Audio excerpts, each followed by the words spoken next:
Olá, boa noite. Hoje é sexta-feira, dia 24 de maio de 2019. Estamos iniciando mais uma edição do programa Café com Clever, transmitido diretamente ao vivo do Café Patriota, um local aconchegante, acolhedor, aqui em Fortaleza, na Avenida Santos Dumont. Estamos na 10ª edição do Café com Clever. Eu sou o jornalista Luciano Clever e vou hoje contar com a presença dessa mulher linda, dessa mulher de Deus, a vereadora Priscila Costa. Já já a gente vai conversar com ela. Antes eu quero conversar um pouco sobre o que houve nesta semana de notícias. A principal delas que eu levantei aqui é o STF legislando mais uma vez. O STF, nós vivemos um ativismo judiciário há muito tempo e resolveu legislar, dizer que os crimes de homofobia, ferindo até um pouco a Constituição que diz que nós somos todos iguais perante a lei. Então, se nós somos todos iguais perante a lei, não pode algum cidadão ser diferente de outros e os crimes contra ele, por exemplo, ter uma gravidade maior do que contra mim. Por exemplo, né? Nada contra quem tem uma opção, ou dizem que não é opção, quem nasce assim, não vou entrar nesse detalhe. Cada um fica na sua, cada um age como quiser e a gente respeita de qualquer maneira. Mas o STF, a meu ver, não tinha, porque o que é que o STF está dizendo? Na Constituição diz que lá há 30 anos, quando foi em 88, né? Na verdade já fazia 31 anos, dizia que as leis são gerais na Constituição e já jogava para o Congresso ordinário a regulamentação dessas leis. Passado esse tempo, por omissão do Congresso, e quando alguém se sente atingido por essa brecha legislativa, o STF é chamado e pode realmente atingir. Não é o caso. E outra coisa, não é só dizer, o Congresso omitiu-se. Não, às vezes o Congresso não legisla porque acha que não deve legislar. Então, essa omissão é também uma ação. Se ele acha, não, eu vou deixar do jeito que está, não precisa mudar. Então, é o Congresso dando esta razão. Mas nem isso o STF pode alegar. Neste momento, já foi aprovada na Câmara, na Constituição de Justiça, lá da Câmara dos Deputados, uma lei exatamente sobre o mesmo assunto. O que é que custava o STF, já que demorou 30 anos desde a Constituição, o que é que demorava a prudência? Dizia isso, aguarda. Nós somos, na verdade, os 3 pilares da República, do Estado democrático de direito, se baseia nisso, os 3 poderes harmoniosos, se respeitando entre si. Cabe ao Legislativo fazer as leis e o Judiciário fazer cumpri-las e o Executivo administrar. É óbvio que na repartição desses poderes, cada um acaba fazendo alguma coisa. Por exemplo, o Executivo às vezes legisla e também faz julgamentos. Quando no STF ele também administra e acaba fazendo leis quando tem o seu regulamento. Mas cada um. E também lá no Congresso, também ele legisla, sua função principal, mas também administra, que é do STF, e julga, que é uma coisa do Judiciário, julga presidentes, julga os seus pares. Mas cada um tem aquilo que é específico. Cabe ao Legislativo fazer as leis. Não custava nada o STF e não adianta essa retórica linda, rebuscada, florida da Rosa Weber, falando das pessoas que estão... Não, está lá no Congresso. Espera um pouco o Congresso está se debruçando sobre essas leis. Não tem omissão neste caso. E o mais grave, uma coisa estúpida, vem do senhor Fux. Para mim, o menos competente, digamos assim, ministro do STF. Ele diz assim, a gente não sabe se a lei vai ser aprovada. Ora, se a lei for aprovada ou não, é uma decisão lá do Congresso. Imagina se tem a lei e o Congresso não aprova. Aí o que vale? É a decisão do STF, sem lei? Como é que é isso? Muito bem. Aí continua o Fux na sua brilhante ideia. E outra coisa, mesmo que aprovada, pode ser que o presidente vete. Aí, como é que é, cara? O que tu está dizendo? Que tem que acabar com esse arcabouço jurídico, que é exatamente isso. O Congresso legisla, vai para a sanção presidencial, que cabe a ele sancionar ou vetar e volta para o Congresso. Essa é a regra do jogo, que o STF não está obedecendo. Bom, dito isso, eu acho que agora sim, o STF é que está fechando o Congresso. Porque um outro assunto que eu quero tratar é sobre as manifestações numa expectativa para o próximo domingo. que muita gente caiu fora, como o MBL, o Vem Pra Rua, fazendo beicinho. Não, vocês estão uma coisa antidemocrática. Vocês estão dizendo que querem fechar o STF, querem fechar o Congresso. Olha aqui, senhores, o poder é emanado do povo, diz a nossa Constituição, através dos seus representantes ou diretamente. Quando é que diretamente o povo se expressa? Ou no plebiscito, nas votações, ou nas manifestações. E é plural a liberdade de expressão. É óbvio que eu não quero que ninguém feche o Congresso, que ninguém feche o STF. Realmente buscar um cabo e um soldado para fechar o STF. Não é por aí realmente. Mas também é legítimo que o povo se expresse e diga: nós não estamos satisfeitos com os nossos representantes, nós não estamos satisfeitos com o STF. Ou nós não estamos satisfeitos com o Bolsonaro, que foi o que aconteceu quando os estudantes, e nem tão estudantes, né, ou então estudantes profissionais, fizeram aquela manifestação legítima. O povo se manifestar, isso é democracia. Então não tem essa de dizer que é uma manifestação democrática, porque alguns segmentos dessa manifestação estão dizendo que querem o fechamento do Congresso. Realmente, esse pensamento é antidemocrático, mas a manifestação dele tem que ser exercida, tem que ser garantida, tem que ser preservada. Este é o Café com Clever. Eu sou o Luciano Clever, jornalista que ama esse local, ama esse programa e ama estar aqui com vocês. E hoje nós trazemos uma pessoa amável, que é a vereadora Priscila Costa. Está na Câmara Municipal de Fortaleza. Ela fala um pouquinho do que ela é. Vocês já estão vendo aqui a figura angelical que é essa pessoa, né? Pessoa de Deus, cristã, se destaca como voz do conservadorismo feminino no Ceará e traz a defesa da família e da vida como uma de suas principais bandeiras lá no Congresso Municipal. Critica a doutrinação ideológica nas escolas. Também é colega, jornalista, casada, mãe de 2 filhos e vem mais um por aí. Ela está com uma bolinha aqui, linda, aqui com mais uma pessoa que seja abençoada, que esteja vindo cumprir a sua missão na Terra. Ela é presidente e autora da Frente Parlamentar em Defesa da Vida e também luta pela valorização das mulheres. Tem mais coisa aqui dela, que a Sandra que colocou. Aliás, a Sandra é a nossa produtora e hoje é um dia especial para ela. Aparece aí no cenário Sandra. A Sandra hoje está comemorando, então hoje também é um presente para a nossa querida Sandra, que tanto se esforça para que esse programa se mantenha com qualidade da forma que vocês merecem. Então, como parlamentar, um de seus projetos que ganhou grande repercussão foi o que tira o nome de Che Guevara do Cuca da Barra do Ceará para o nome de uma mulher, Bárbara de Alencar. Vereadora, que absurdo! Como é que você faz um negócio desse? Bom dia, boa noite, seja muito bem-vinda. Boa noite, que prazer imenso poder participar da 10ª edição desse projeto lindo, né, que tem aí ganhado o coração e a atenção de tantos fortalezenses. Nós estávamos precisando dessa voz conservadora e livre como a sua. Que bom. Me conta assim, o que é que deu? Você viu Che Guevara? Sim. Que foi uma mulher que colocou. Isso, foi a prefeita Luiziane Grande Lins. Luiziane Lins, né? Foi então... a iniciativa dela. É o Cuca da Barra do Ceará, né? E assim, eu acho, né, uma verdadeira ofensa para a nossa cidade e para aquela juventude, né? A gente está falando de um homem supostamente revolucionário, mas que, como ele mesmo dizia, a revolução dele era uma revolução de morte.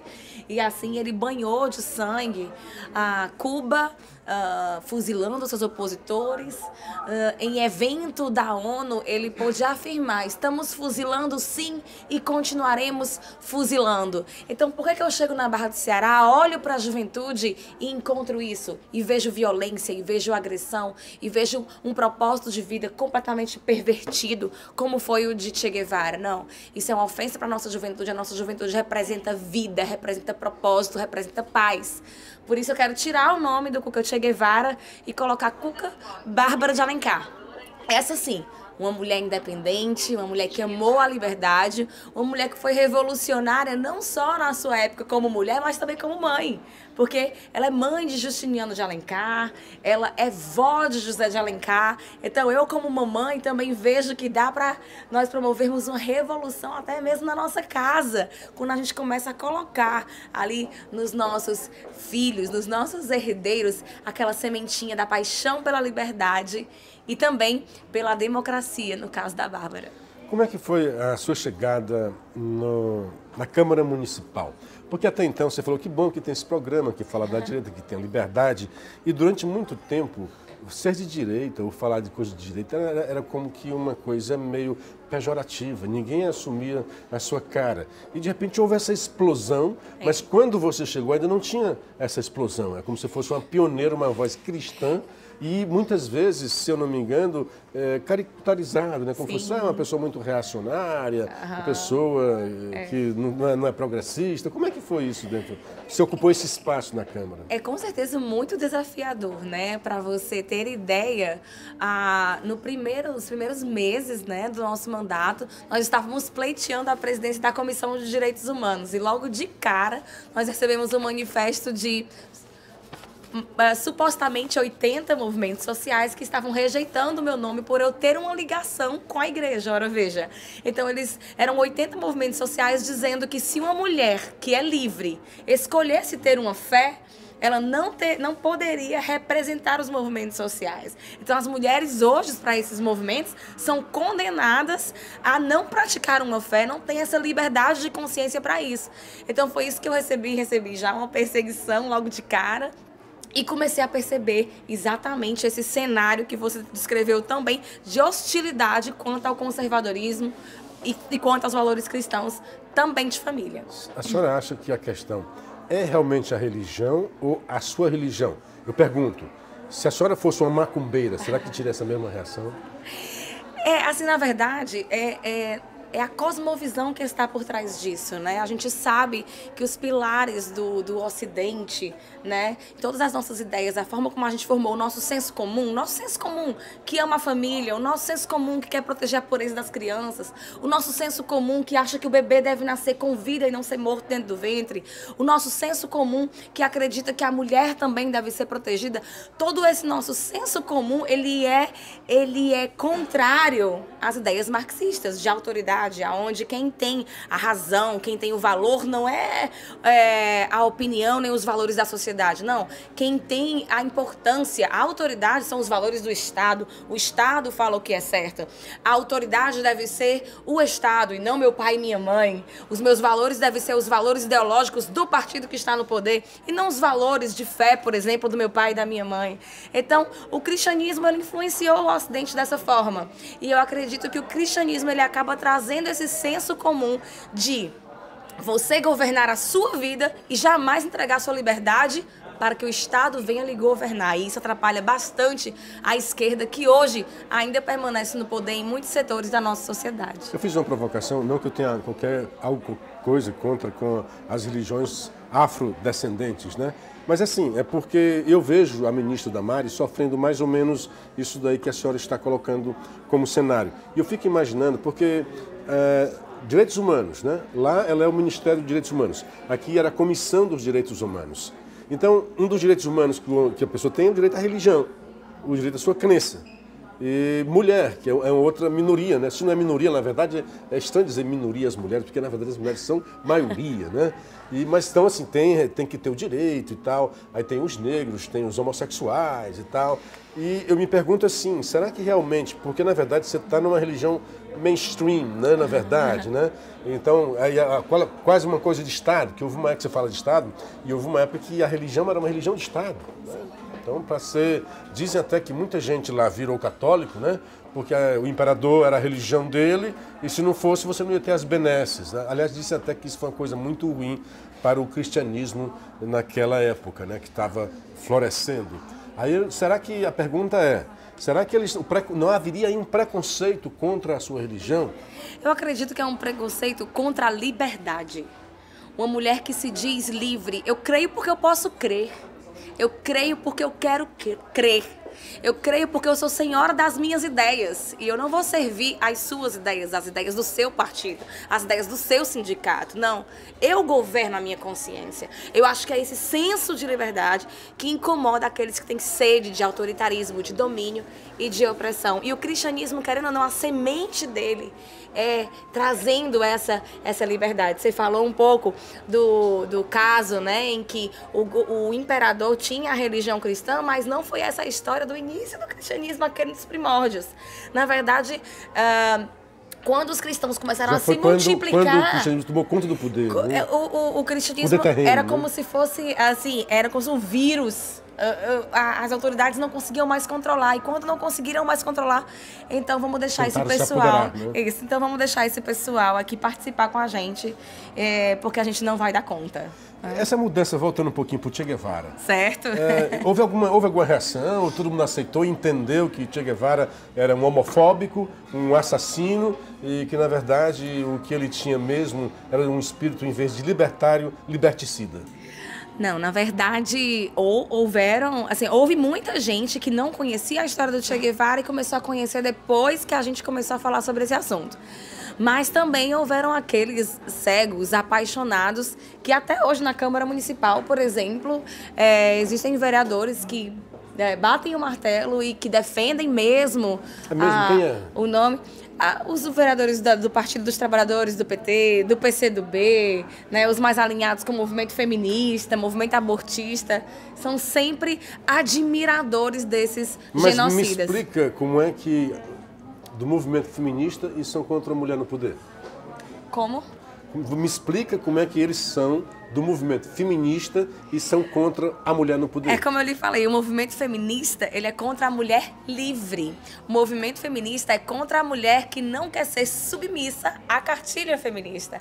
Então, quando eu chego lá, da maneira como eu falei, senhora das minhas ideias, e não com a coleirinha do movimento, e não com a coleirinha partidária, sendo lá marionete, de eu fazer as falas... Mas está com o tipo de coleirinha aí também, né? Poderia ser, essa aqui dá para passar. E aí, dessa forma, a sua independência e a sua liberdade começa a incomodar. Me fale mais sobre o movimento feminista. Eu não me considero uma feminista. Na verdade, muita gente diz assim, eu sou feminista. Por que você é feminista? Eu sou feminista porque eu acredito na igualdade de homens e mulheres, nas condições de trabalho, mas o movimento feminista não é sobre isso. Se a gente for ler os cânones, né? Se a gente for ler ali as ideólogas que criaram o cerne do movimento feminista, elas não estão ligadas a esse tipo de revolução no trabalho apenas. Elas estão muito mais preocupadas com a libertação sexual das mulheres. A libertação sexual que elas acreditam ser a fonte de todos os males que as mulheres enfrentam no mundo é porque as mulheres se casam. E aí o movimento feminista vem dizer que o casamento é uma instituição patriarcal, machista, que denigre a mulher, né? A maternidade, por exemplo, ela vem dizer, o movimento feminista, as criadoras do cerne do movimento, né? A gente poderia falar de Simone de Beauvoir e tantas outras, elas vêm falar que a maternidade é ruim, a fé é ruim. Sim, essa mesma fé que me torna dona das minhas ideias, ela é ruim também.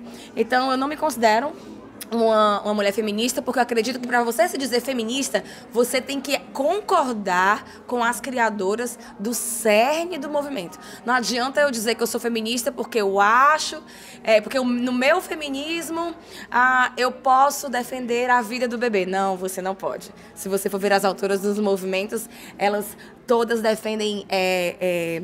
Elas defendem princípios, né, que vão culminar na luta pelo direito reprodutivo da mulher, que é o direito ao aborto.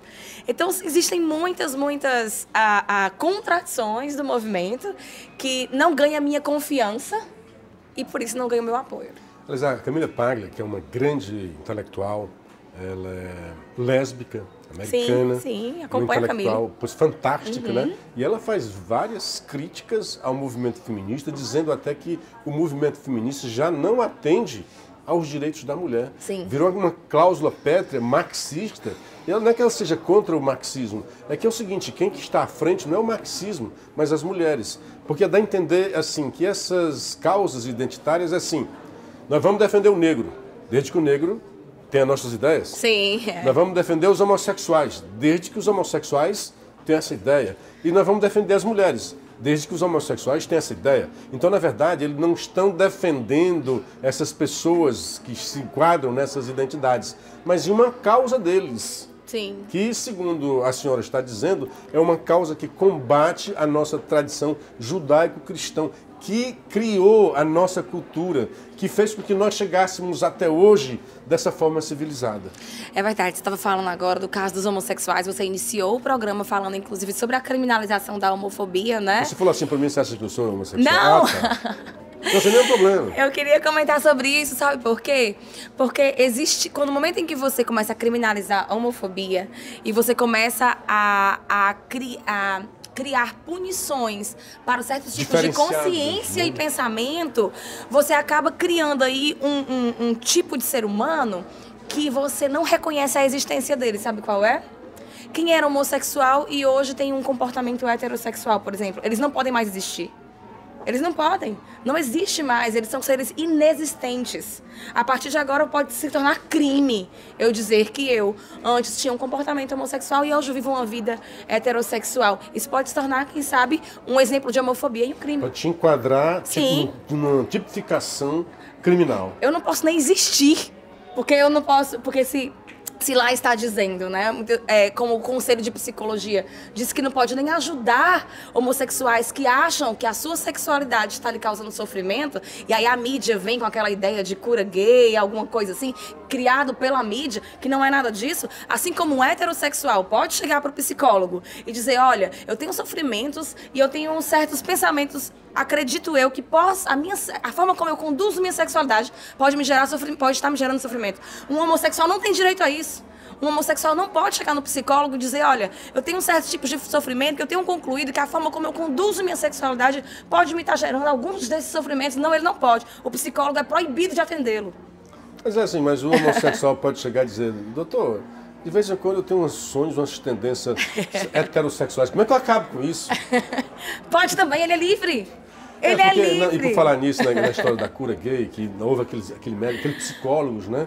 Que houve uma perseguição contra eles e foi muito pouco divulgado depois, a justiça não os acusou de nada, deixou de fora. É realmente possível, tem que discutir isso daí, né? Porque é um lobby enorme em cima dos profissionais, porque os profissionais ajudam pessoas, né? E você não pode ser definido pela sua condição sexual, isso. Ou pode ser definido por negro, né? Na verdade é o caráter que vai definir cada uma das pessoas, cada um dos filhos de Deus, porque ele botou cada um do seu jeito.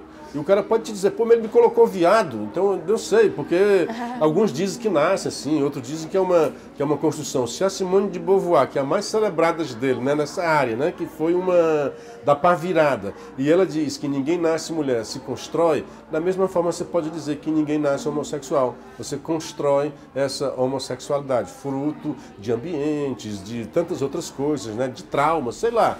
Então, a discussão é boa, né, porque... Por que você disse que você nasceu assim e você é escravo de um determinismo biológico disso, né? Por isso que eu defendo a liberdade de consciência. Você tem a liberdade de consciência de acreditar que nasceu assim. E você tem a liberdade de consciência de achar que não nasceu assim. Por que nós não defendemos essa liberdade de consciência individual Maravilha. De cada um? Nem o dogma de que você nasceu assim, nem o dogma de que você não nasceu assim. Isso é individual, né? Liberdade. Eu estou amando estar aqui desfrutando da sua inteligência, da sua alegria, né? Da sua simpatia e da sua inteligência. E não só isso, né? O ativismo que você tem pela liberdade. Eu acho que no fundo é isso, porque esses movimentos marxistas que durante muito tempo me enganaram também, me ludibriaram, e trazendo um cara libertário, né? O grande ícone libertário era Che Guevara, e depois eu descobri que ele não era libertário, do contrário, ele era liberticida. Então liberdade é o confronto dessas ideias, é dizer que cada um floresça, e que muitos deles que acusam o outro de fascismo, porque tem pensamentos assim, assado, no fundo eles é que estão tendo uma atitude fascista por não aceitar um pensamento diferente. Vê isso nas universidades, né, que virou um gueto, um locus da diversidade, da pluralidade. Hoje só se pensa de um jeito. E se pensar diferente, você está fora, você está alienado, você está alijado das promoções, das igrejinhas, das panelinhas que tem lá dentro.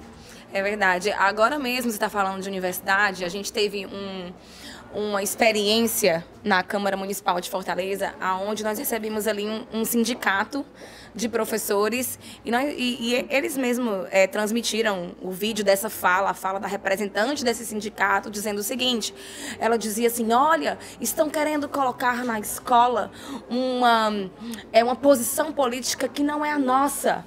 Veja que absurdo. E eu fiquei assim pensando, meu Deus, que importância tem a posição política de um sindicato para a escola? Nenhuma. Não tem nenhuma, mas geralmente é como nós vemos, existem militantes, né, que estão aí tendo acesso à sala de aula, muitos professores também, nós temos o bom professor que quer transferir o saber, mas nós temos também esse perfil de militantes de que acham que a escola tem que ser instrumento político para as suas próprias ideias. Então eu fiquei assim, meu Deus, que importância... Eles decidiram que a ideia boa, o pensamento bom é o deles. O outro pensamento não presta, por isso que é absurdo ter um outro tipo de pensamento. Meu Deus, que absurdo, que absurdo. E engraçado que a representante desse sindicato chega na CCJ, na mesa da CCJ, dizendo assim, eu soube que tem 2 vereadores divergindo da nossa proposta e eu vim aqui saber que absurdo é esse, né? Como é que pode divergir? Meu Deus do céu, não é esse pessoal que está defendendo Paulo Freire? A construção do pensamento crítico, né? Dizer que nós, a pluralidade, né? Trazendo um plano pedagógico que venha criar a pluralidade, e ali no parlamento, uma casa plural, vieram dizer que é absurdo que tem gente discordando de nós aqui nessa casa. Porque o pensamento crítico e o pensamento científico é exatamente isso, né? Aquela história até marxista, isso é a história da tese, da antítese, né? E essas controvérsias, e cada um pensando e repensando, é que o mundo tem avançado, é que a ciência tem avançado, né? Sim. Você tem um pensamento que hoje é uma coisa, aí vem um cientista, olha, imagine aqui outra coisa. Por falar nisso, agora em maio, dia 29, estou falando disso, né? 100 anos da teoria da relatividade, que foi lá em Sobral, no céu de Sobral, para o mundo foi descoberto que realmente existe a teoria da relatividade. Então, assim, até então era um pensamento de um jeito. Aí vem um cara e pensa diferente e o mundo vai avançando. Se você ficar só naquela estagnação, só naquele pensamento, é como se você esterilizasse o ambiente para que não floresça a verdade, para que não floresça a liberdade. E é assim que muito tempo a igreja fez. Pensava diferente, ela mandava para a fogueira, né? Sim, sim. Muitos cientistas sofreram com isso daí. Então hoje é um tipo também de tirania dentro das escolas. E a senhora é uma ativista disso, né? Desse pensamento que tem na escola, um pensamento único na escola? Isso, um pensamento único na escola, né? O que você tem feito para isso, para evitar isso? Né? Olha, principalmente denúncia. Me perdoe que de vez em quando eu falo você. Né? Por favor, é um elogio. Excelência, né? Mas... na verdade, nós temos feito denúncias, né? Para você ter noção, teve uma denúncia que nós fizemos que teve repercussão nacional. Os senadores chegaram a levar isso para o Senado, que é quando a gente leva para a Câmara Municipal a denúncia contra um professor que ficou muito famoso por esse episódio. Criou-se uma hashtag chamada Euclides Agride, e naquele momento ele constrange um aluno negro, né, da sala de aula, pobre, e ele diz assim que o aluno deve ter aquele tipo de ideia que era diferente da dele, a ideia política. Você deve ter essa ideia por causa do policial imbecil ou do pastorzinho vagabundo da sua igreja. Olha. Então, constrangendo um menor, né, constrangendo ele pela sua condição de fé, pela sua escolha da sua fé. E são abusos como esse que nós denunciamos na Câmara Municipal. E está lá com o título de professor, um cara como esse. Pois é, uma vergonha para os professores de fato, de verdade, que são maioria. Esta é a Priscila Costa, vereadora, ativista, inteligente, como vocês viram aqui, nos deu a honra de participar conosco aqui do Café com Clever. Te agradeço muito pela sua participação. Quem sabe um dia volte ou então se encontre por aí em outros programas ou na própria Câmara Municipal. Muito obrigada, parabéns para toda essa equipe maravilhosa que faz esse programa acontecer e Deus te abençoe cada dia mais. Amém. Continue assim. Amém. Parabéns pelo seu. Obrigada. Bom, o Café com Clever agradece, manda uma boa noite para o Grijalva Parente Costa, lá no Bajara, a Helena Martins e a Vera Martins. São irmãs com esses nomes, né? e minhas irmãs também. Um grande abraço para vocês. O Heron Souza e o Idelberto Gurgel. O Heron dizendo que hoje tem forró. Hoje tem forró aqui com o Ramon do Vale, aqui no Café Patriota. É uma festa, um forró raiz, um forró que é bom vir participar e se alegrar com a gente. E agora nós vamos ter o nosso momento cultural, nosso grande Aldo Anísio, que vai dar corpo e voz ao poema Sertão Cearense, do poeta Abelardo Nogueira. Ser cearense é pai d'égua, coisa boa de querer. A gente não se encabula, não tem vergonha de ser e nem precisa aprender. Cabra assim já nasce feito, não carece inventar jeito. Basta usar categoria, provar que tem serventia para qualquer sujeito. Um arriego aqui, um macho véio acolá. Tu é doido abestado. Tu é lá do Ceará? Mulherzinha, cadê tu? Ô bicho véio presepeiro. Cabra feio e sem dinheiro. Cabeça chata, rapaz. Tô nem aí, tanto faz. Eu gosto é do meu roteiro. Quem quiser virar o disco e se meter a gabola, que vá pra Baixa da Égua e procurar outra escola. Pra cearense não cola, ficar nesse vai e vem.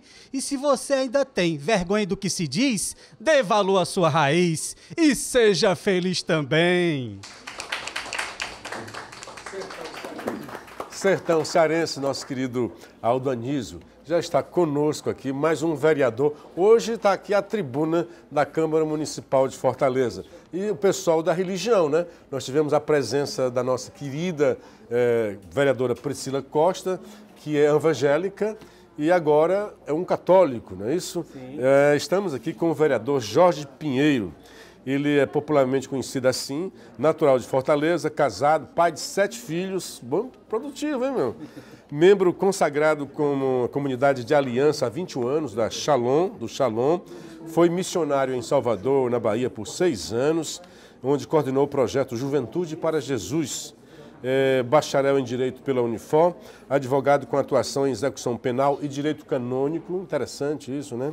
Foi gerente-geral do IPPOO2, ainda em sistema de cogestão prisional, parlamentar fortalezense com o maior número de proposituras no biênio 2017-2018. Isso é mesmo produtivo, né? 7 filhos, mas também é o que mais produz proposituras, projetos lá na Câmara Municipal. É o primeiro mandato, vereador? Primeiramente, boa noite, meu amigo. Boa noite, seja bem-vindo. Muito obrigado pelo convite, uma honra estar aqui. Gosto mais também aqui do Café Patriota. Também uma boa noite a toda a sua equipe e a todos aqueles que nos assistem, né? Tenho 7 filhos, 2 no céu, porque foram 2 abortos, logo os 2 primeiros, e 5 aqui. Mas como eu sou defensor da vida e como nós sabemos que a vida começa na concepção, mesmo aqueles que estão no céu, eles já existem. Foram concebidos, existem, e por isso a gente conta como um dos filhos também que Deus nos deu. Ele não chegou a existir, né? Não, existiram, porque assim, eles foram concebidos. Ok. Uma vez concebidos, existem. Tudo bem. Não chegaram a nascer. Não chegaram a respirar. Exato. Aqui fora, não chegaram aqui fora, né? Houve aborto natural. Exato, exatamente. E eu sou contabiliza aqui mesmo assim. Então, lá em casa foram, acho que 10 filhos. Porque foram 8 e mais 2 abortos que a gente não contabilizava assim. Minha mãe dizia, não, são 8 filhos. Então lá em casa aprendi com o vereador. Aí, mãezinha, foram 10 filhos, tá? Então eu tenho 9 irmãos, né? E não apenas 7. São 9 irmãos. Muita gente também lá em casa, né? Exato. É só um, mas é nas antigas, né? Você é agora, agora você está fazendo 7 filhos, né? Então aí é um cara consagrado a Deus. Sim. Como é que é essa sua vida? Estou vendo aí o tal, né? É o sinal da nossa consagração do Shalom, que é um símbolo franciscano, né, que também tem lá na palavra de Ezequiel. É uma congregação cearense, né? Conta um pouquinho pra gente aí. Bom, primeiramente, assim, quando a gente fala, eu como canonista devo explicar direito, nós somos uma associação internacional privada de fiéis, né? Nós não somos uma congregação. Dentro do direito canônico existe uma diferenciação. Perfeito. Exatamente porque dentro da comunidade nós também trazemos casais. Então, nos institutos de vida consagrada existem... são os religiosos. Exato, os religiosos, e aí eles têm os votos de pobreza, obediência e castidade, e a castidade significa também a abstinência sexual, não é? Por exemplo, o casal...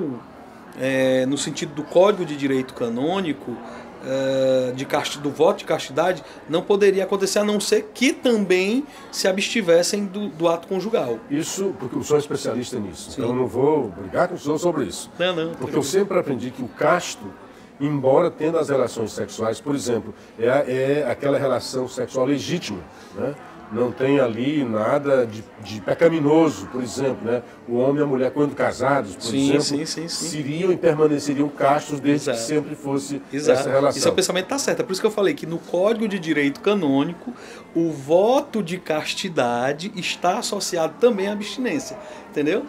No Código de Direito Canônico, exato. Nada quer dizer nada. Exato. Por exemplo, tem muitos reis católicos que casaram por uma questão de ver que aquilo seria bom para os países deles, mas que foram celibatários, combinaram de se abster dos atos sexuais, né? Porque, do ato assim, conjugal.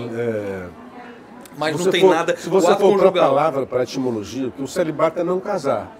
Então eles casaram, mas não consumaram o casamento. Não consumaram. Por exemplo, você pega Nossa Senhora e São José. Né? Nossa Senhora, eles nunca consumaram. E é o que nós chamamos dentro da igreja de casamento josefino. Isso é possível também nos dias de hoje. O casamento é válido, mas não consumado. Porque a consumação do casamento é quando há o ato conjugal. Pois é, você está me trazendo novidades. Para mim, assim, o casamento só existe de fato, quer dizer, só se consuma com o intercurso sexual. É porque existe a validade e a consumação. E é tanto que, já que sou especialista em canônico, né? É tanto que uma das causas que você pode pedir anulação do casamento religioso é quando este casamento não se consuma pelo intercurso carnal. Não é isso. Aí que bom ter um vou explicar. Né? Primeiramente, não é anulação, a gente chama de nulidade. Nulidade, né? Mas... Não é anulação, não, só para... Claro, só estou no dizer comum, né? A gente fala anulação, mas só para poder entender que o que Deus uniu, o homem não separa. Perfeito. Certo? E aí a igreja, ela vai dizer que aquele casamento Deus não uniu. É quando ela declara a nulidade daquele casamento. No caso de casamento ratificado, mas não consumado, aí, neste caso, ele não se revestiu da indissolubilidade matrimonial. Por isso, o Papa, pelo poder das chaves, pode desligar este casamento que não foi consumado. Então, por exemplo, no caso não é nulidade. Tem todo um processo. Né? Existe na igreja... tribunal, né? Como não? Tem um tribunal, né? Existe o tribunal eclesiástico, né? Eu fui advogado do Tribunal Eclesiástico de Salvador por 15 anos. Né? Então, existe juízes, existe promotores, existe o processo para cada tipo de situação, existe um processo, existe o rito. Por exemplo, o processo de nulidade matrimonial, ele tem um rito próprio.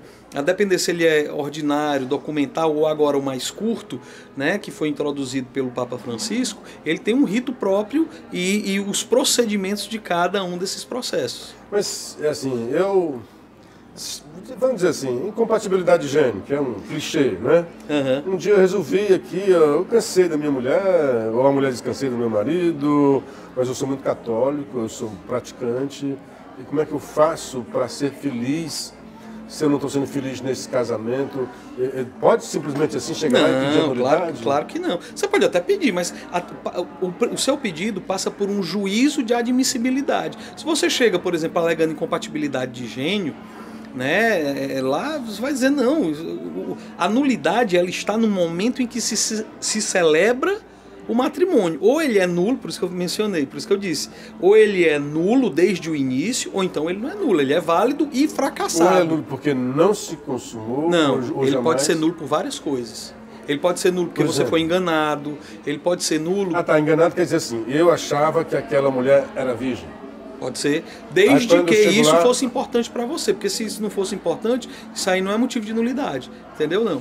Entendi. Pronto, claro. Porque tem gente que diz, não, eu quero casar com a minha esposa e eu acredito que ela é virgem e tal, e eu quero casar com uma mulher que seja virgem. Se eu soubesse que ela não era virgem, eu não teria casado. Aí pode-se dizer, sim, que foi um casamento... É difícil você provar isso, né? Exato, é por isso que há casos e casos, né? Há situações e situações. Por exemplo, o que é mais comum quando a gente se fala de casamento enganado? Claro, por exemplo, você não pode ter filhos, você sabe disso e não conta para sua esposa E ela está sonhando em formar uma família. Exatamente, né? Por isso. Já casou com esta... Com esta intenção, e você sabia que se você contasse, ela não iria querer casar com você. Aí isso é o caso clássico. Tanto é que, Jorge, mas a impotência para gerar filhos é impedimento? Porque, assim, existem os impedimentos. Por exemplo, você é casado? Eu sou casado umas 5 vezes. Pronto. Então, casado umas... Estou brincando. Eu sou solteiro. Pronto. Se você fosse casado, eu ia dizer, né? Você foi casado na igreja. Fui. Você foi casado, você tem um impedimento. Eu fui casado na igreja, fui casado sem ser na igreja. Uhum. Mas eu estou dizendo na igreja, né? Eu queria ter casado só com a mulher, mas não aconteceu. Não, claro. Não vamos entrar nesse assunto, né? Mas é dolorido, não vamos falar disso não. Mas você passa a ter um impedimento de ligame. E hoje, se você quiser casar na igreja, excetuando o caso de seu cônjuge que você se separou falecer, excetuando este caso, ou de ser declarado nulo o seu matrimônio, você não pode casar na igreja. Mas se o meu porque você existe um impedimento. Você falou engano, mas não pode ser engano assim, foi traído. São várias coisas. Mas se ela foi embora, desapareceu, escafedeu, e eu fiquei na solidão, e aqui querendo ser feliz, apareceu uma outra pessoa, não posso mais... Na igreja católica, você fez uma promessa diante de Deus e dos homens, que ia ser fiel àquela pessoa. Não, mas eu fui fiel, digamos, né? Mas você disse que ia ser fiel pro resto da vida. Foi uma promessa que você fez. Você conhece a música da Joia Rara, né? Fui fiel, e a mulher botou o chifre no cara, e não tinha mais como ficar com ela, tem que continuar. Não é que tem que não é que tem que continuar, não. A grande maioria não vai poder se casar com outra, né? Calma, é isso que eu ia dizer. A maioria dos casos que acontece esse tipo de coisa. Espero que estão gostando aí, o pessoal que é católico, que vai casar e descasar. O bom é não descasar, né? Claro, o bom é manter a família, que é isso que eu luto, inclusive. Né? Mas nesses casos em que há fracasso, normalmente há também nulidade. Entendeu? Certo. Não é que, então se o meu casamento tá ruim, então é porque ele é nulo. Não é isso. Mas há muitos, a grande maioria, inclusive a grande maioria dos casamentos hoje é nulo. Porque as pessoas estão casando sem a compreensão daquilo que está assumindo. E é o que a gente chama de grave falta de discrição de juízo a respeito das obrigações que se deve dar e receber. Lembra Oséias, né? O meu povo peca por falta de conhecimento. Exato. E aí, nesse sentido, há casamentos que são nulos por conta disso também. Há casamentos que são nulos por causa do adultério, da exclusão da fidelidade. Pessoas que durante o namoro traem, no noivado traem, no início do casamento traem. Essa pessoa, ela prometeu da boca para fora ser fiel. Então é um casamento nulo. Não estou dizendo que aquele casamento que houve traição é nulo. Há aquela pessoa que foi fiel no namoro, no casamento, depois de uns 5 anos permaneceu fiel, caiu depois de uns 5 anos. Pode ser nulo por outra coisa, não por exclusão de fidelidade. Exclusão de filhos. As pessoas que casam hoje não querem ter filhos. Já casam com a intenção de não ter filhos. Casamento nulo. Como é? Então os dois se uniram, não vamos ter filho. Vamos casar, mas não queremos filhos. E isso não é um matrimônio cristão. Porque os dois são os fins do matrimônio. O bem do cônjuge, eu caso para fazer feliz, caso para cuidar do outro, para me dedicar, me doar ao outro. E essa doação tem que estar aberta aos filhos. Eu tenho que estar aberto ao fruto desse amor. Então, não somente aberto no sentido de gerá-los, mas de também educá-los. Então o casamento na visão cristã e na sua visão é para você fazer o outro feliz. Sim. E não esperar que o outro te faça feliz. Não, você é feliz fazendo feliz. Ok. O que é que nós podemos falar? Vamos voltar já consumamos essa história? Porque o assunto é interessante. Claro, muito claro. Interessante. E muito... principalmente hoje porque o número de divórcios e descasamentos é muito grande. Como é que a igreja, o próprio Papa, né, já fez uma flexibilidade em relação simplificou. A isso daí, né? Porque antigamente você era descasado, você estava como que meio que excomungado. Porque você não podia participar, digamos, de alguns sacramentos. Por exemplo, você não podia comungar. Porque, segundo a igreja, você era pecador público. E o pecador público estaria afastado, alguma coisa assim. Não pode, se não pode comungar, está afastado da igreja. Não, o pensamento não é esse o da igreja. O pensamento da igreja, baseado em Coríntios, é que quem come do corpo de Cristo sem distingui-lo, e aí esse entendimento do distingui-lo seria também no sentido de estando em estado de grave pecado, aí você estaria cometendo um pecado ainda pior. Então, diante disso, a igreja orienta que não se comungue, mas não excomunga, porque essas outras pessoas podem ter acesso sim à missa, só não vão comungar ao final o corpo de Cristo de maneira física, né? Porque a gente fala também da comunhão espiritual. Mas, por exemplo, eu quando cometo um pecado mortal, eu também não devo comungar o corpo de Cristo antes de me confessar. Ok, mas aí é uma questão do aspecto pessoal. No caso do descasado, a igreja como que discrimina esse povo. Não. Até então. Hoje... Por exemplo, se você quiser ir numa igreja... Eu vou te dar um exemplo, claro, que é contra o que você está dizendo. Claro. E discriminava sim. Claro. Por que eu digo isso? Porque o Papa Francisco teve que fazer um movimento para abraçar os descasados, porque a visão tradicional da igreja era deixá-los de lado. Senão não precisaria o Papa ter feito isso. Né? Ele manteve o mesmo entendimento do Papa Bento XVI, do Papa João Paulo II. É o mesmo pensamento. Eu acho que é porque a forma como o Papa Francisco fala, graças a Deus, é uma forma que as pessoas ouvem mais, ou estão mais abertas, e não aquele pensamento já fechado, como se o que ele fosse falar fosse discriminatório. Na verdade, ele continua dizendo que os casais de segunda união, aquelas pessoas que estão nessa não situação... Podem comungar. Não, continua esse entendimento. Não podem, sim, comungar. Mas entenda, quando a gente diz assim, não podem comungar, é uma orientação, porque se quiserem comungam. O padre não vai negar. Entendeu? Não vai. Agora, se elas comungarem, o que a igreja diz é, olha, você está numa situação objetiva de pecado. Então, você não deve comungar. Agora, quem quiser comungar, como eu, por exemplo, se eu cometer um pecado mortal, eu posso comungar. Entende? O padre não vai me negar a comunhão, a não ser que eu seja um pecador público. Ah, Jorge, mas então você acabou de se contradizer, porque essas pessoas não. Ela pode ir em outra igreja que ninguém a conhece. E aí? Entendeu? Então o que a igreja diz é que nessa situação, para não piorar a condição, resolva a situação, né? Mais que seria amor, em que né? sentido? Né? Seria, você pode participar de grupos, você pode servir na igreja, você pode participar da missa, normal. Só não vai na comunhão. Mas no sacramento. No né? sacramento. Mas no sacramento, porque o sacramento não é só o corpo. O sacramento, por exemplo, na Eucaristia, é o todo, né? Todo o rito, né? E que a pessoa pode, ao final, comungar espiritualmente. Quando eu estou numa situação de pecado mortal, eu não comungo fisicamente, comungo espiritualmente. Não vou receber o corpo de Cristo, até que eu venha me confessar. Mas não é complicado dizer, olha, eu vou comungar espiritualmente, que é mais interessante do que o físico, e dizer, não, eu não vou comungar fisicamente. Estou só fazendo aqui, assim, meu senso comum de leigo, né? Uhum. Então, eu tenho uma comunhão com Cristo, ok? Espiritual, para mim é que é importante. Mas aí Cristo chegou e disse, fazer isso em minha memória, fisicamente. Ele disse, eu não quero só isto espiritualmente. Então, eu acho importante, e deu um mandamento. Quando ele diz, fazei, não está pedindo, ele está fazendo um mandamento, né?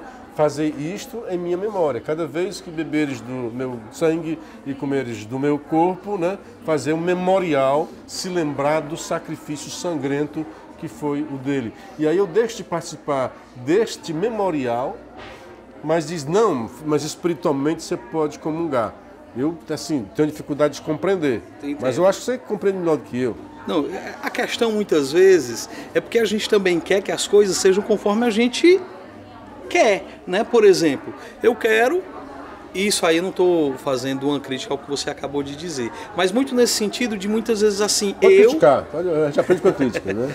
eu acho que isso aqui não é pecado. Então pronto, aí eu acho que isso aqui não é pecado e pronto, então aí eu não me sinto pecador e aí eu vou ficar comungando o corpo de Cristo. Mas tem lá, para um pecado ser grave, ele precisa ser matéria grave, e a matéria grave é aquilo que está nos 10 mandamentos, aquilo que a igreja ensina em decorrência dos 10 mandamentos. Você precisa saber que aquilo é matéria grave e você precisa ter... Consciência, saber a consciência do pecado. Consciência. E você precisa ter a vontade deliberada. Você praticou aquele pecado porque você quis, sabendo que aquilo era pecado grave, mesmo assim você o praticou. Se faltar um desses 3 requisitos, aquilo continua sendo pecado grave, mas não será imputável a você. É aquela velha história, a ignorância. Quando você não sabe, aquilo não vai ser imputável a você. Tem muitos casais que não sabem sobre essa questão de que, estando numa situação de segunda união, não podem comungar, e comungam. E aí essas pessoas, elas estão comungando o corpo de Cristo. Porque aí concorda, ele não tem a consciência de que tem aquele peso. Aí, exato. Aí diante disso, esse pecado não é levado em conta. Continua sendo pecado, mas não é levado em conta. Mas é isso, eu não sei se é... Eu estou falando sobre essas coisas, não sei nem se era esse o assunto. Eu achei interessante. Então, vamos falar um pouquinho mais assim sobre a sua atividade, porque explorei, porque o assunto rendeu, né? Então, claro, a gente tem uma pauta que às vezes vai para um canto, vai para outro, mas eu achei muito interessante. À vontade. Eu espero que as pessoas tenham gostado também desse assunto, porque não é tão comum também esse tipo de assunto. Por isso que eu naveguei nessas suas águas. Mas querendo, a gente pode falar só sobre isso. Então fale mais sobre a sua atuação. São tantos projetos, o que é assim, o foco da sua atividade parlamentar? Bom, o lema do nosso projeto, do nosso mandato, é exatamente a família, né?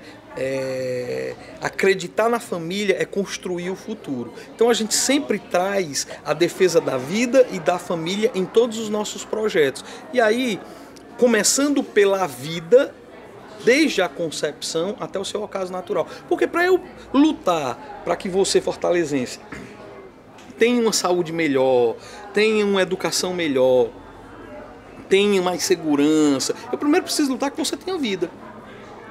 Hoje nós temos diversos projetos que infelizmente querem atacar, inclusive, muito embora você diga assim... Por exemplo, um projeto que seja atacado, fortemente atacado, seu... Um projeto que seja atacado... Não, eu ia dizer que tem projetos que atacam a vida. Ah, perdão. A vida, okay, né? Projetos que visam facilitar... Eu entendi que você apresentava um projeto e não, atacado por pessoas que não... Não, isso também tem, mas não da vida. Não, mas também tem. Mesmo os defeitos da vida eu vou falar, porque são vários, né?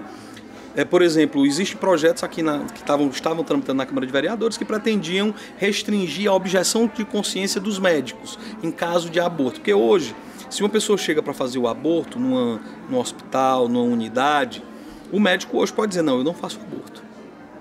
Isso é objeção de consciência, ele é objetor de consciência. De legislação municipal? E aí, nesse sentido, essa é que está a questão. Nesse sentido, ele visa restringir de algumas maneiras, entendeu? No sentido de que isso é cultural. Você fez uma pergunta que... Você é advogado? Não. Mas você compreende bem, né? A questão é cultural. Eles colocam esse tipo de projeto para dizer para o médico que ele não vai poder restringir em casos, nesse caso, naquele. Ele é obrigado a informar sobre as questões do aborto, o que fazer, como fazer, entendeu? Como procurar. Ele vai devagarinho. Ele vai devagarinho, mas principalmente culturalmente. Porque os médicos ficam com medo. Poxa, tem uma lei que diz isso, mas essa lei é inconstitucional. Você bateu no ponto. Você bateu no ponto. Mas essa lei é inconstitucional. Mas entendo, eles se valem de muitas leis inconstitucionais para produzir culturalmente o resultado que se quer. Põe um medo ali no médico, não, eu tenho que fazer isso, não é lei. Porque tem uma lei, tem uma lei já sobre isso e tal. Aí a gente vai e derruba exatamente mostrando a inconstitucionalidade delas. Né? Outros projetos que pretendem, por exemplo, ideologia de gênero, colocar nas escolas. Primeiro projeto, eu sou membro da CCJ, já estou no meu segundo biênio como membro da CCJ. No meu primeiro, em 2017, um vereador apresentou um projeto para incluir no Plano Municipal de Educação o ensino de ideologia de gênero. Aí eu fui lá na CCJ, derrubei, disse que era matéria vencida, etc. Porque em 2015 a Câmara já tinha decidido sobre isso. Aí teve a discussão e tal, na CCJ ganhei. Aí ela foi e recorreu para o plenário, como é direito dela. Né? Aí no plenário... Quem era essa vereadora? Larissa Gaspar. Imaginei. Então, isso é público. E aí, no plenário, a gente foi e também, mais uma vez, graças a Deus, conversando com os colegas, porque isso aí se resolve muito nos bastidores, porque muitas vezes os vereadores nem sabem, as pessoas nem entendem o que é ideologia de gênero. Quando você começa a explicar, as pessoas dizem, meu Deus, que absurdo, querem ensinar isso para as crianças. Não, pô, eu sou contra. Aí a gente derrubou aí, eu acho que foi 28, 29 a 7. Né? Derrubamos assim de lavada. Aí logo depois apresentou um outro. Quer dizer, se não tivesse seu ativismo, né, vigilante lá, Sim. essas leis inconstitucionais passavam e iam começar a meter medo e direcionar a atitude dos médicos. Exato. Não, nos médicos não. Essa daí é ideologia de gênero. Esse dentro das escolas, né? Dentro das escolas. Aí é para as escolas. Aí é para ensinar que hoje a gente já consegue barrar muita coisa, porque a gente vai tomando conhecimento e vai barrando. Por exemplo, o livro que ensina você a invocar Satanás, para dizer que é seu amigo. Tem livros desse tipo paradidáticos na escola, tem. Eu não estou me recordando o nome do livro agora, mas ele uma parte dele diz assim, para ler de noite e para ler de dia. O para ler de noite é você invocando, dizendo, vem, vem, meu amigo, aí diz o nome dele, eu não me lembro agora o teor, porque... Nem diga, não tá gravando. Não, e nem eu falaria o nome. Mas vem, vem, meu amigo, não sei o quê. Aí é um poema e tem acho que umas 7 ou 8 estrofes que toda vez isso pra criança? Pra criança. Aí vem com refrão de invocação. Exato. Aí satânica. O de dia, assim, invocação satânica. Que doido. E de dia para ler é falando de Deus. Aí de Deus, um Deus que se esconde, um Deus fraco, um Deus que perde para ele, para o inimigo. Entendeu? Aí você mostra para uma criança. E outro livro que estimula o suicídio. Né? Acredito. Agora ele não fala em suicídio. Como é que ele fala? Ele fala que tem uma criança que no mundo da imaginação ela consegue ir lá no fundo do mar, caçar tesouro, subir na montanha, alpinista, astronauta, não sei o quê. Mas para ela entrar no mundo dos sonhos de uma vez por todas, ela precisa se engasgar com a maçã.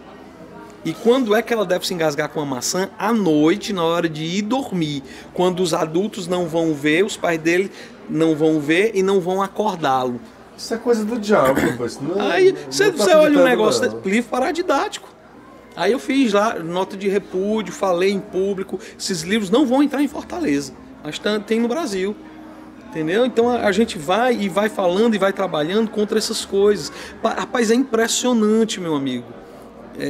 O quanto essas coisas iam acontecendo na Câmara e muitas vezes só por falta de aviso dos vereadores. Hoje, a Câmara, eu posso dizer sem medo, que a Câmara de Fortaleza é uma das mais providas do Brasil. Contra a DPF 442, a gente fez uma moção de repúdio que 38 vereadores assinaram. 38 vereadores, são 43, 38 assinaram. Só não assinaram os 2 do PT, o do PCdoB, a Larissa Gaspar e o Célio Studart, porque não estava lá no dia. Mas seriam 39. Entendeu? Aí, contra a ADI 5581, fizemos uma moção de repúdio, os vereadores também assinaram. Uma moção de apoio, que aí você falou sobre isso no início do programa, essa questão do STF, do ativismo judicial. Nós fizemos uma moção de apoio ao Congresso Nacional para apoiar o PL 4754 de 2016 do deputado Sóstenes, que tipifica como crime de responsabilidade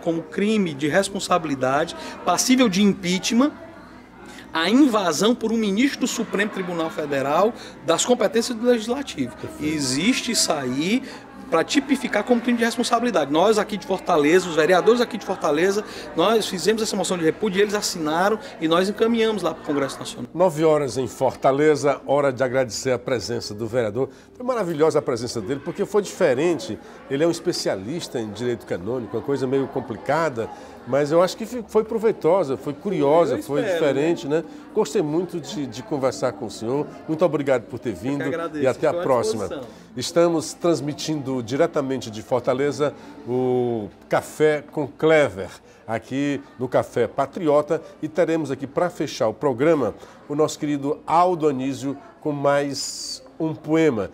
Enquanto isso, e a gente vai terminar com ele, agradeço a participação de cada um, agradeço ao Ideberto, ao Luiz Camilo, ao Gregório Borges, a Catarina Soares, a Fátima Johnson, lá no Jordão, em Sobral, o Irene Felipe, Elvis Correia, Catarina Soares, sensacional essa entrevista, discorrendo sobre assuntos muito interessantes. Olha aí, parabéns, que bom que pelo menos quando alguém se manifesta, porque muita gente também está gostando. Eu gostei, então espero que vocês tenham gostado da mesma forma. Foi uma alegria tê-lo aqui, agradeço com com muito carinho, com meu coração cheio de alegria, a audiência de vocês. Tenham um dia maravilhoso, uma semana maravilhosa, bastante proveitosa e até a próxima sexta-feira, com a graça de Deus. Eu sou o Luciano Clever, estou me despedindo de vocês e agora anunciando Aldo Anísio para encerrar o nosso programa. Até lá, boa noite.